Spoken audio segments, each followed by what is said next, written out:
Hey, Mike here, and if you like what I'm doing here on the podcast and elsewhere, and if you want to help me help more people get into the best shape of their lives, please do consider supporting my sports nutrition company, Legion Athletics, which produces 100% natural, evidence-based health and fitness supplements, including protein powders and protein bars, pre-workout and post-workout supplements, fat burners, multivitamins, joint support, and more.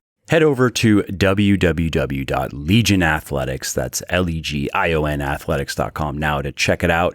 And just to show how much I appreciate my podcast peeps, use the coupon code MFL at checkout and you will save 10% on your entire order.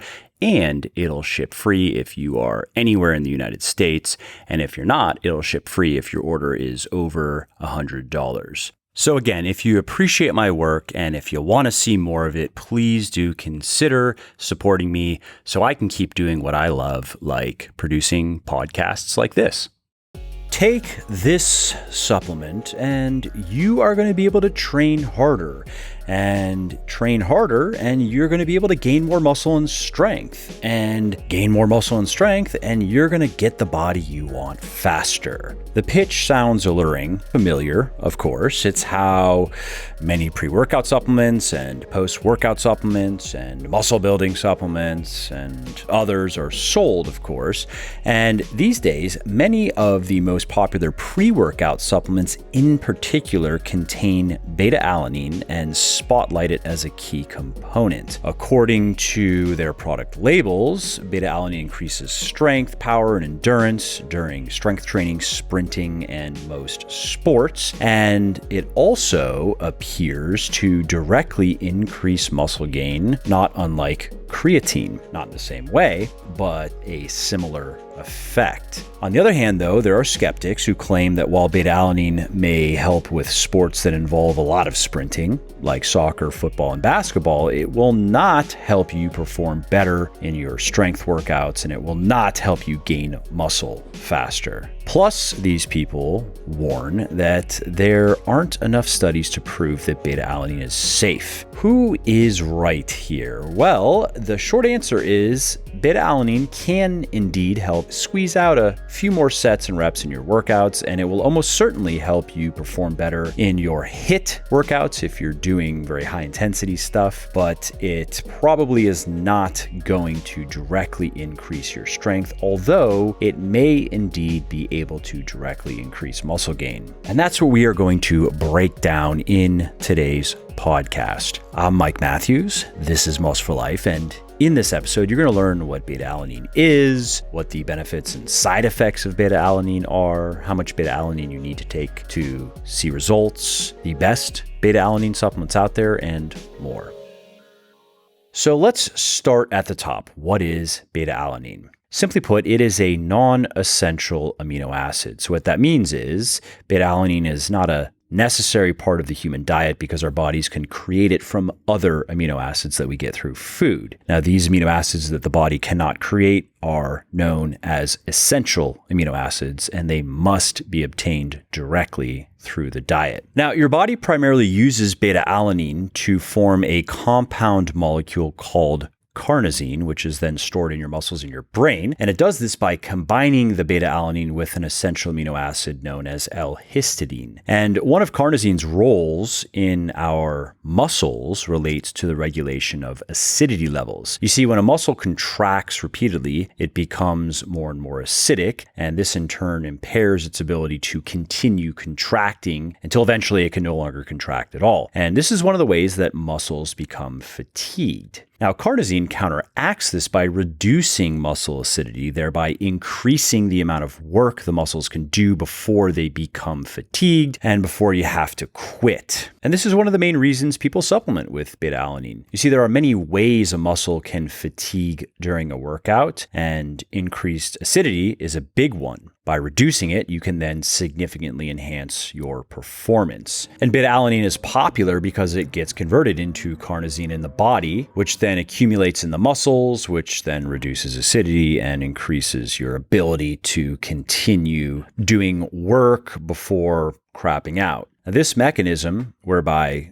beta-alanine enhances performance is similar to that of sodium bicarbonate. So sodium bicarbonate, which is just commonly known as baking soda, is a powerful base, meaning it has a high pH, and that then helps counteract the buildup of acid, which has a low pH, in the muscles during exercise. The problem with supplementation with sodium bicarbonate, though, is to get a positive effect, you need to take enough that makes you shit yourself, basically. I've heard that there are some topical sodium bicarbonate products that bypass that allow you to get the performance benefits without soiling your diapers. I haven't tried either, though. I haven't tried oral or topical sodium bicarbonate because it's most relevant to endurance athletes. And I'm not an endurance athlete. I do some cardio to sweat and burn some calories and move around and such, but I don't really care about my wattage on the bike or my trial times on the bike or whatever. Anyway, beta-alanine beats sodium bicarbonate practicality because it does not upset your stomach and it doesn't require that you ingest near dangerous levels to see benefits, which again is often the case with sodium bicarbonate. Now, if you're wondering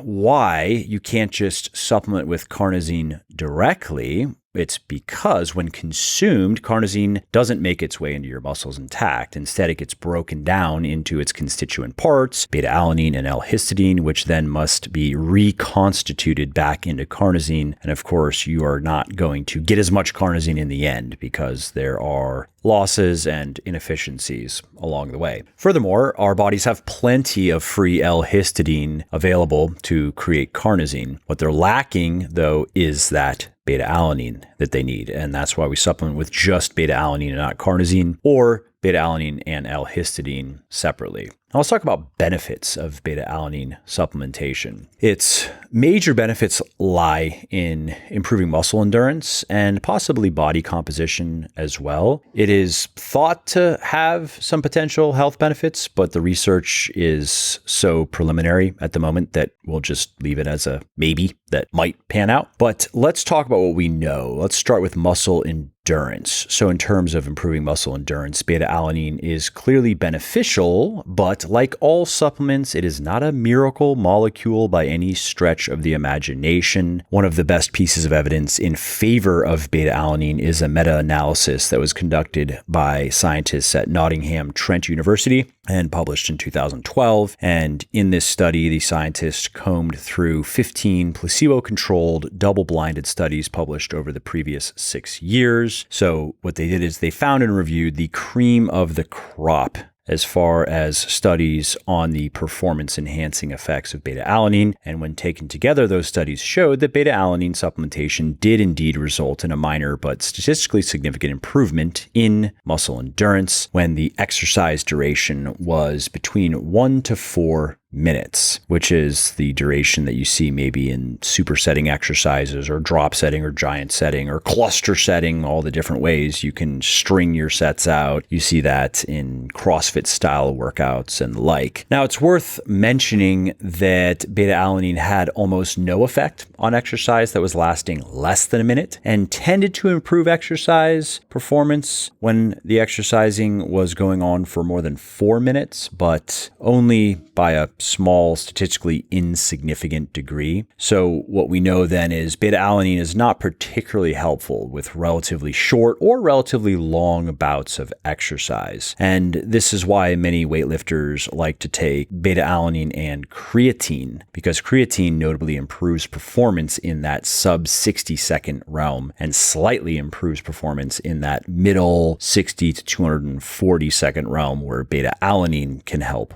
more. So in this way, by taking these supplements together, they are covered for everything that they're going to be doing in the gym. So what that would suggest then is, unless you're doing quite a few reps in your sets, maybe 15 plus, beta-alanine probably isn't going to have much to offer in the way of muscle endurance because those sets are probably not going to take more than maybe 30 or 45 seconds. For them to take quite a bit longer to get into that 60 plus second range, you're going to have to be doing maybe 25 plus reps, or you're going to have to be doing drop sets or supersets, giant sets, blood flow restriction training, something other than just straight sets of fewer than 15 reps. Now that's what the meta-analysis would suggest. That said, there is evidence that it can indeed increase muscle endurance in the 8 to 10 rep range. There's a study that was conducted by scientists at the College of New Jersey and published in 2008. And in this study, the researchers had 8 20-year-old men with at least 3 years of lifting experience undergo both of the following protocols with 4 weeks between each. Protocol 1 was consuming 4.8 grams of beta-alanine every day for 30 days, and Protocol 2 was consuming placebo every day for 30 days. During this study, the subjects lifted weights 4 times per week, following a traditional legs, back, biceps, and chest, shoulders, triceps routine, kind of like an upper-lower split. And they were doing most of their work in the 8 to 10 rep range. The subjects also tracked their food intake so the researchers could make sure that their diets were similar. And the researchers also tested everyone's 1 rep max and power throughout the study, as well as the average number of reps in pounds lifted in each workout. In the end, what the scientists found is that taking beta-alanine allowed the subjects to do an average of 22% more reps and lift 18% more total weight in each workout than when they took the placebo. Now that's pretty good. If you were to play that out over time, that additional volume can certainly add up to faster muscle and strength gain. Oh, I should also mention that in that study, the beta-alanine did not improve 1 rep max or power, and it wasn't expected to either. So the bottom line here is, in this study, guys were doing sets that lasted about 30 seconds or less, and beta-alanine did indeed help them do more volume in their workouts. And again, muscle growth was not measured, but it is quite likely that the people who were taking beta-alanine would have seen better results over time, because if you can do more volume, you can progressively overload your muscles more in the time that you have, and that is going to equate to more muscle and strength gain, so long as you are doing the other most important things mostly right, so long as you're eating enough calories and eating enough protein and getting enough rest and adding weight to the bar consistently over time and so forth. So that's weightlifting endurance. What about beta-alanine's effect on more traditional endurance exercise like cycling? Well, to answer that question, scientists from the University of Oklahoma conducted a study where they randomized 22 27-year-old women into 2 groups. Group 1 consumed 3 to 6 grams of beta-alanine per day, increasing from 3 to 6 grams throughout the study, and Group 2 consumed a placebo, and both groups continued their protocol for 28 days, and before and after this period, the scientists had the women pedal on an exercise bike while they gradually ratcheted up the intensity until their performance took a nosedive. And this is known as a time to exhaustion test. It's a good measure of how long you can maintain high intensity exercise for before you poop out. Now, in this case, what the researchers found is that the women who took beta-alanine could keep cycling about 2.5% longer than the women who took the placebo. And when they did finally become fatigued, the women who took beta-alanine were also producing about 12.5% more energy. Now, there are a number of other studies that echo these findings, and I would say that on the whole, the weight of the evidence shows that beta-alanine can indeed improve endurance, both during weightlifting and cardio workouts, although it does seem to be most effective for exercise that is lasting about 1 to 4 minutes.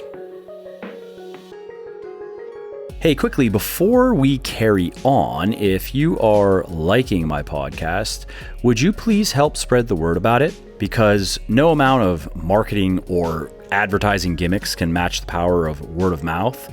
So if you are enjoying this episode and you think of someone else who might enjoy it as well, please do tell them about it. It really helps me. And if you are going to post about it on social media, definitely tag me so I can say thank you. You can find me on Instagram at Muscle for Life Fitness, Twitter at Muscle for Life, and Facebook at Muscle for Life Fitness. All right, now let's talk about muscle growth, because there is some evidence that beta-alanine can actually directly promote muscle growth. Not indirectly through increasing your ability to work out a bit harder, but again, more like creatine, just directly help you gain muscle faster from the workouts that you're doing. Now, a good example of this is a study that was conducted by scientists at the University of Oklahoma. And in this study, the researchers randomized 45 men into 2 different groups. Group 1 consumed 6 grams of beta-alanine per day, and Group 2 consumed a placebo every day. And both groups followed their respective supplementation protocol and did 3 HIIT workouts per week on an exercise bike for 6 weeks. Now, by the end of the study, the beta-alanine group had gained about 2 pounds of lean mass, whereas the placebo group did not gain any. There was a similar study that was done with women, and they found that beta-alanine also did slightly increase lean mass and decreased body fat over 4 weeks.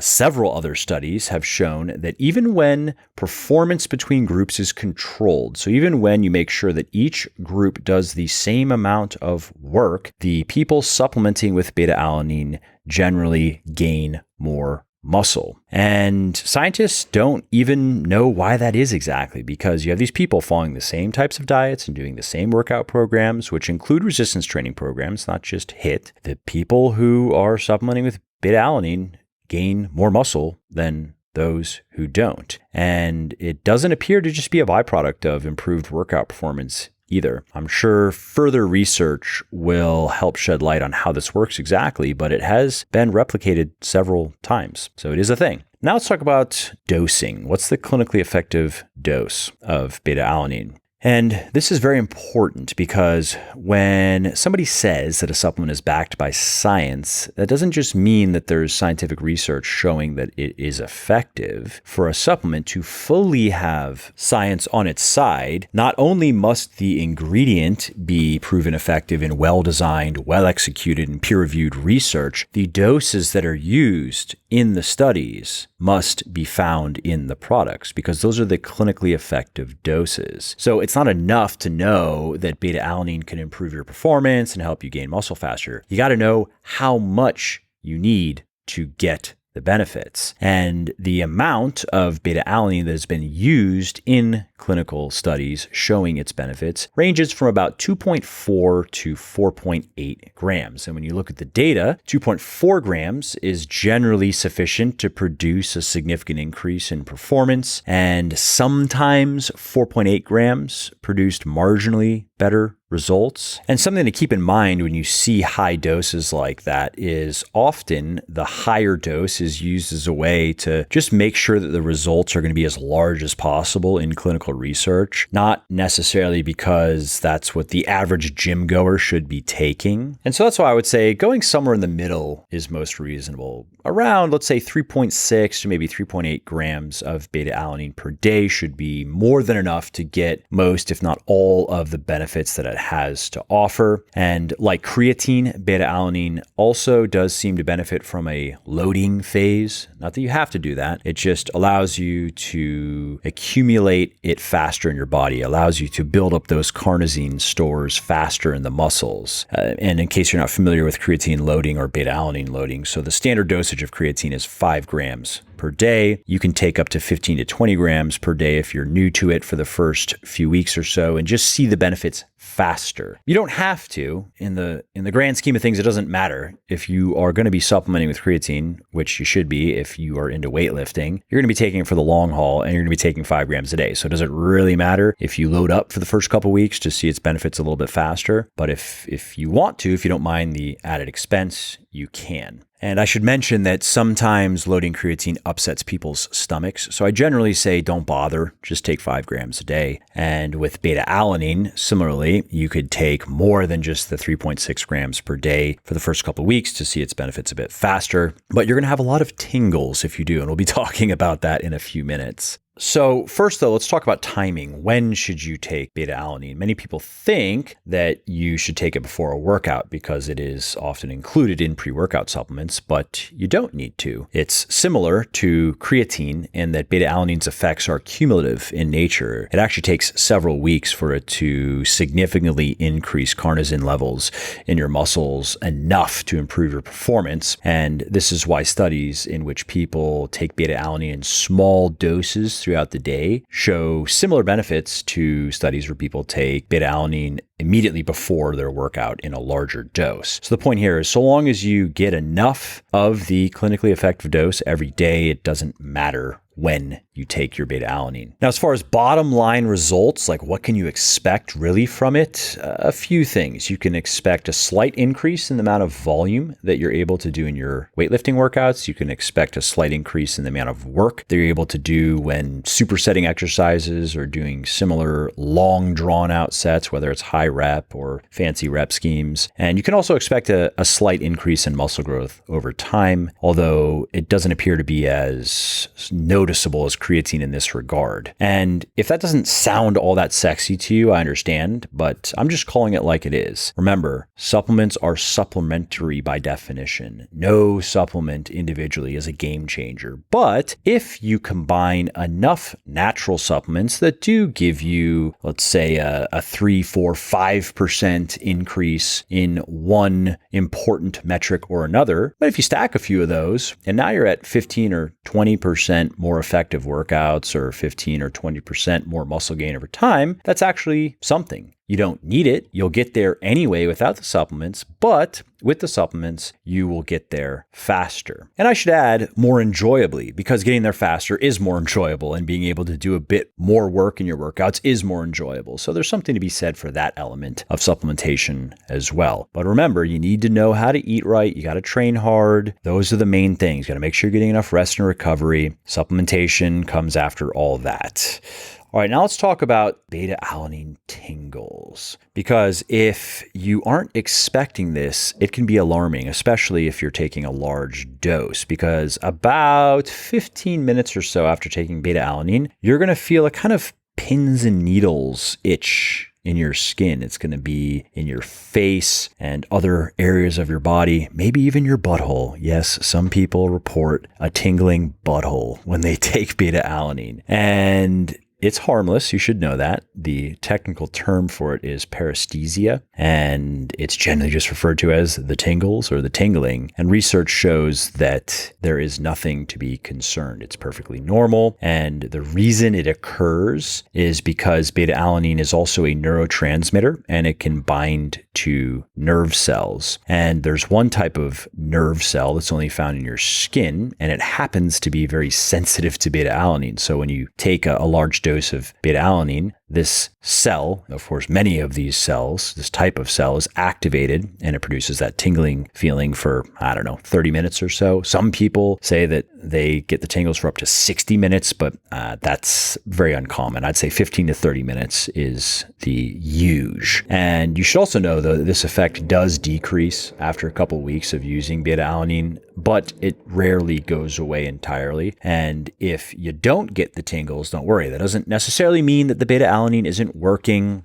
or that it's bogus. It's just the reaction varies from person to person. Some people experience mild tingles at low doses, and some people experience moderate tingles at low doses, but pretty much everyone will have a very noticeable reaction when you get into the range of, let's say, about 40 milligrams of beta-alanine per kilogram of body weight. So I weigh about 80 kilograms. So anything over 3 grams is where I really start to feel it. And I would say that's in line with my experience. 400 or 500 milligrams of beta-alanine for me produces very mild tingles, almost unnoticeable. But once I get up, let's say over 2 grams into 3 grams and beyond, that's when I definitely feel it. Now, I personally like it. And a lot of people do like it. Some people really don't like it. Most people are indifferent to it, but I like it. I actually take niacin every day because I like the flush. Not non-flush niacin, just the real stuff, because I'm weird. I take 1 gram a day and I don't take it on the weekends so I can reset my sensitivity to it because I like the itchy, tingling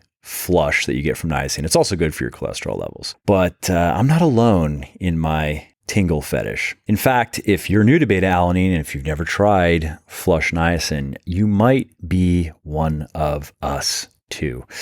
Anyway, so something to keep in mind here is, based on what you just learned, if you have a supplement that purportedly contains a lot of beta-alanine, but you're not getting any tingles from it, then shenanigans are probably afoot. In that case, I would recommend switching to a new supplement because chances are it does not have the amount of beta-alanine that's being claimed, if any at all, or it is using a very low quality form of beta-alanine that is not producing the desired effects. Now, lastly, on the tingles, if you really don't like tingles, but you do want to incorporate beta-alanine into your supplement regimen, there are a couple things you can do to avoid them. So you can take smaller doses throughout the day instead of one large dose. So instead of taking, let's say, 3 to 4 grams all at once, you could take maybe 1 gram a few times per day, separated by a few hours. You could also take a beta-alanine supplement that has a time-release coating, which more or less accomplishes the same thing. So some of these supplements,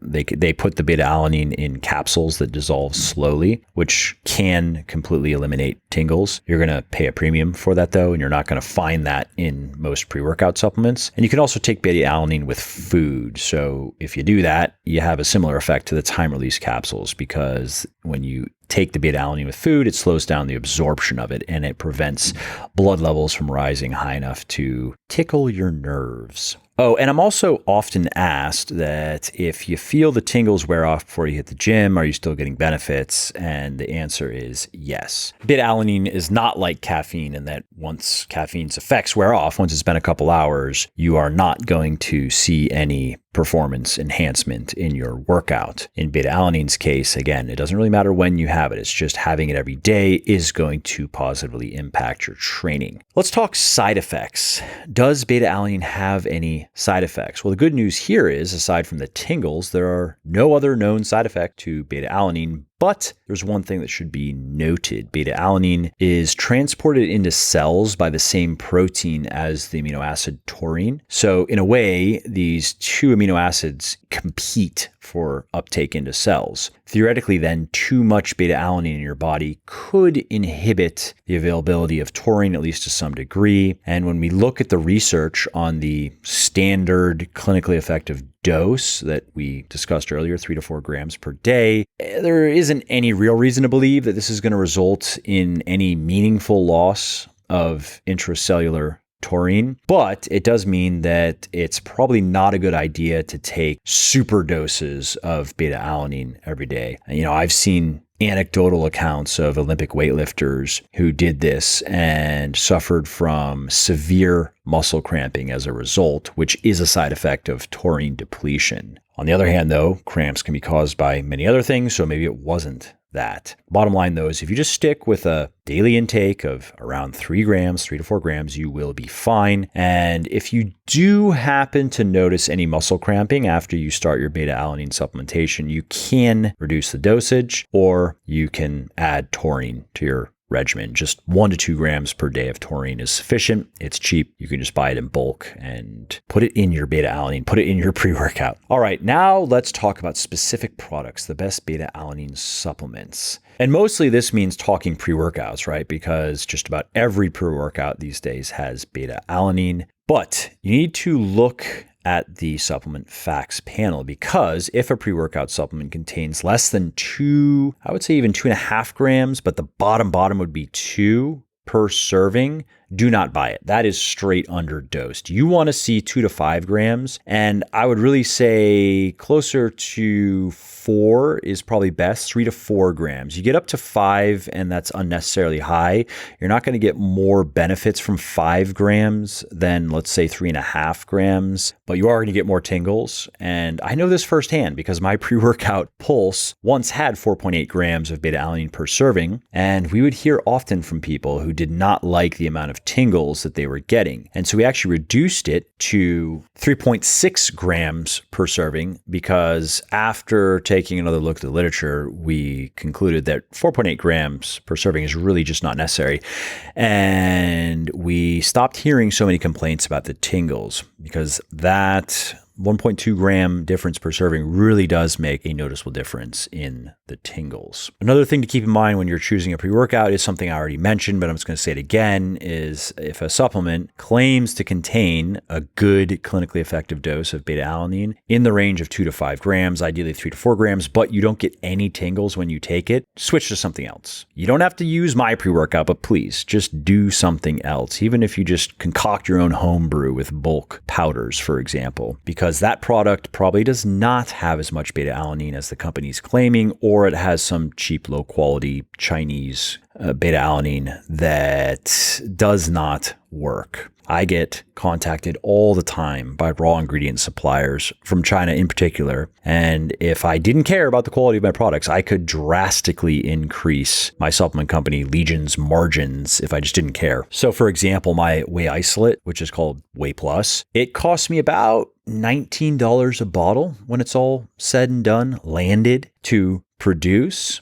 And if I were to go with one of these Chinese manufacturers who are always emailing me, I could cut that cost literally in half and still be able to say it's a 100% whey isolate. I may not want to look into that too much, but I wouldn't quote unquote get in trouble for it. So anyway, just keep that in mind. There's a lot of that stuff that goes on in the supplement space. It really is a shit show. It is the Wild West. And I hope that changes. I hope the FDA gets more involved and regulates the space more and makes it harder to get into. The barrier to entry is so low. That's one of the problems. If you want to have a supplement company, you can just contact a manufacturer, tell them to make you some stuff. You don't have to care what's even. You can just say, make me some stuff. I'll pay you money, and they will do it. And as you get a little bit bigger, you then can start buying stuff from China and have manufacturers bottle it without ever even looking into what they are putting in the bottles, without ever testing to see if it's spiked with illegal drugs, for example, which happens. And then there's the marketing and the advertising, which is full of bullshit. So many lies. It is actually absurd. It is DC swamp level. It is politician level lying. So anyway, I look forward to hopefully one day there being more rules to the game, more oversight, more scrutiny, and more enforcement of the rules that even exist. Anyway, back to the topic at hand, beta-alanine. As far as specific products go, I mentioned that I have a pre-workout Pulse that has 3.6 grams of beta-alanine per serving, along with several other ingredients that can improve your workout performance like caffeine, citrulline malate, betaine, theanine, and alpha-GPC. And Pulse is also 100% naturally sweetened in flavors, and it doesn't contain any unwanted junk, no unnecessary fillers, no carb powders, or other useless ingredients. So if you want to learn more about Pulse, just head over to legionathletics.com and search for Pulse, or you'll find it in the shop, or just search online Legion Athletics Pulse. Anyway, that's it for beta-alanine. That is everything you need to know about beta-alanine. Hey, Mike here, and if you like what I'm doing here on the podcast and elsewhere, and if you want to help me help more people get into the best shape of their lives, please do consider supporting my sports nutrition company, Legion Athletics, which produces 100% natural, evidence-based health and fitness supplements, including protein powders and protein bars, pre-workout and post-workout supplements, fat burners, multivitamins, joint support, and more. Head over to www.legionathletics, that's Legion athletics.com now to check it out. And just to show how much I appreciate my podcast peeps, use the coupon code MFL at checkout and you will save 10% on your entire order, and it'll ship free if you are anywhere in the United States.